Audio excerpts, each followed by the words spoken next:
Hello, BookTube.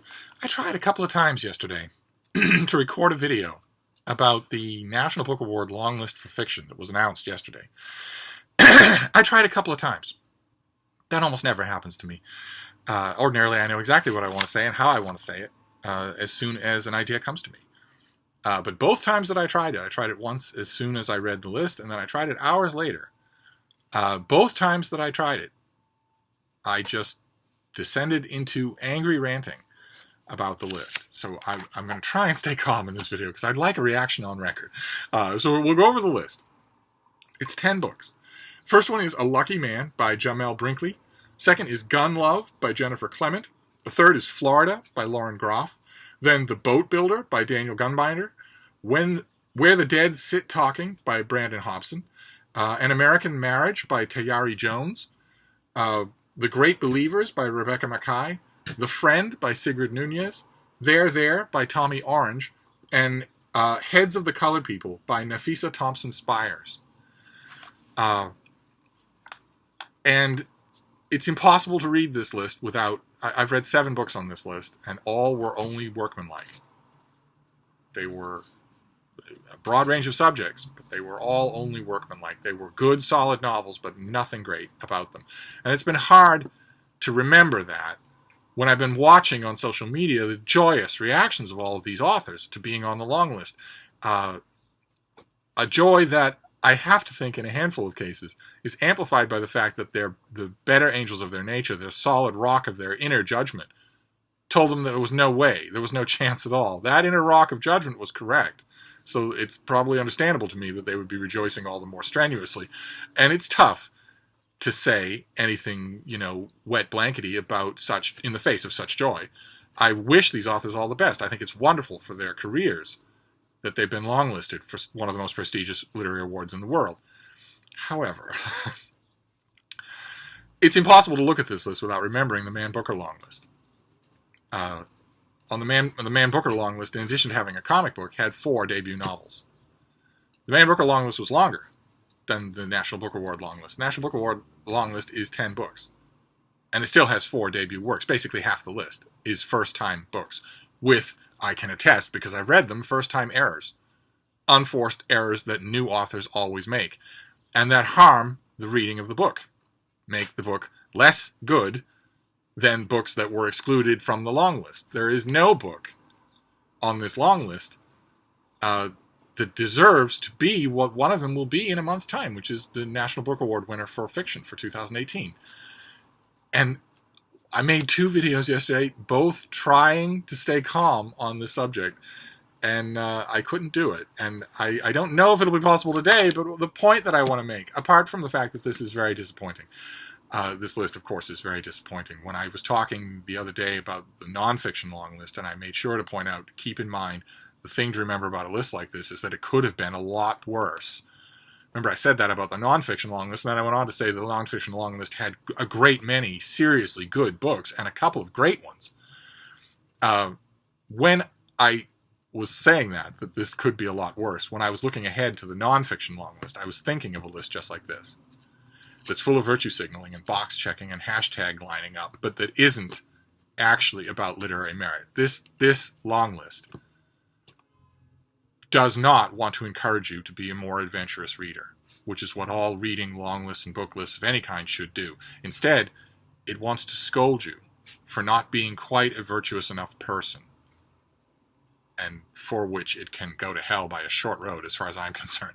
It's not a literary awards long list job to be my moral instructor. If I need moral instruction, I'll go to my rabbi or my priest or any given dog who knows 10 times more about moral probity than any human who's ever lived. I won't go to a literary long list. And when I see something like that happen in a literary long list, I just think, what a waste. What a waste of an opportunity. You had a chance here. Your job here was to judge the best, the most outstanding works of fiction in the eligible time period in order to produce a winner. And instead, you decided to make social points about, I don't even know, whatever the social points were for the Man Booker Prize. Down with the establishment, hyper-inclusivity, wide open arms, whatever the rationale in the room was, including 4 debut works of fiction out of 10 for the National Book Award, has only one actual practical ramification, and that's that you're saying that talent doesn't matter. You might think not. You might think, okay, if there are 4 debut novels, then maybe all they were going on is talent. And that might be true if there were 1 debut novel out of 10. Maybe, once in a blue moon, 2 debut novels. If there are 4, if half your list is debut fiction, then what you're saying is that anybody can write a great book at any time, and that it can happen all the time. And that means talent doesn't matter. Experience doesn't matter. And that's not true. That's, in fact, a serious disservice to the literary world these people are trying to be. Anyway, my first reaction was to be disappointed, outraged and disappointed. My second reaction was to think a tiny bit of relief, because no matter what comes of this, no matter what shortlist comes of this long list, and no matter what winner comes from that shortlist, I don't have to pay attention to any of it. None of this was done for literary reasons, and so the end result won't be literary. So it's outside of my bailiwick. But the other reaction on my part, of course, was kind of protective of readers. Because like I mentioned with the Man Booker Prize, readers look at these prizes, many readers out there look at these prizes as sort of an official word about what books they should read. And their reading time is so limited that I get protective about it. And there are 1 or 2 books out of these 10 that are worth your while to read. But only after you've read the 4, 5, 6, 7 books that aren't on this list, and that aren't on this list because of non-literary reasons, because the judges excluded them because they wanted to make non-literary points. This kind of just heavy-handed billiard playing with things that have no place in the social lecture sphere, it just drives me crazy. First, the Nobel Prize trying to command 3 news cycles by giving the prize to an illiterate cokehead, with a long list of blindingly talented authors just sort of sitting there wondering, I wonder what's going on here. To the Man Booker, with 4 debut works and a comic book, and now the National Book Award. It's making me wonder if all the literary awards from here on out are going to be playing idiotic, woke games like this. My sop of reassurance is that the nonfiction list for the very same award was excellent. So this could just be a fluke.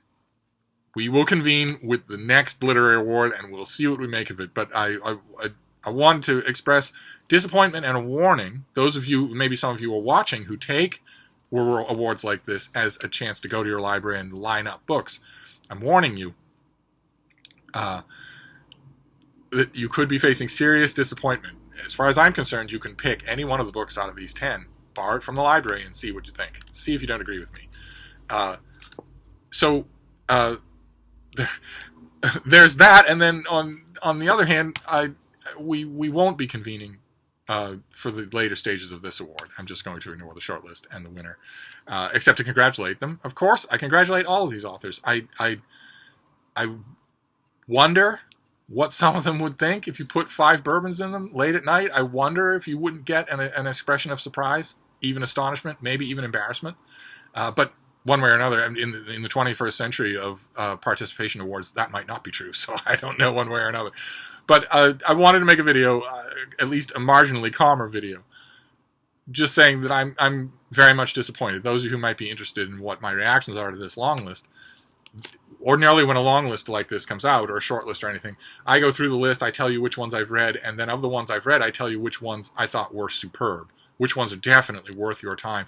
And my reaction here is don't bother, unless you're curious. But if you're looking for that kind of fictional experience where your skin prickles, where you feel yourself lifted out of yourself, as happy as I am for all of these authors for being on this long list, none of these novels does that. So, a grain of caution. I'm making this video as a grain of caution. So I'll wrap this up, and I will see you soon. Thank you, BookTube.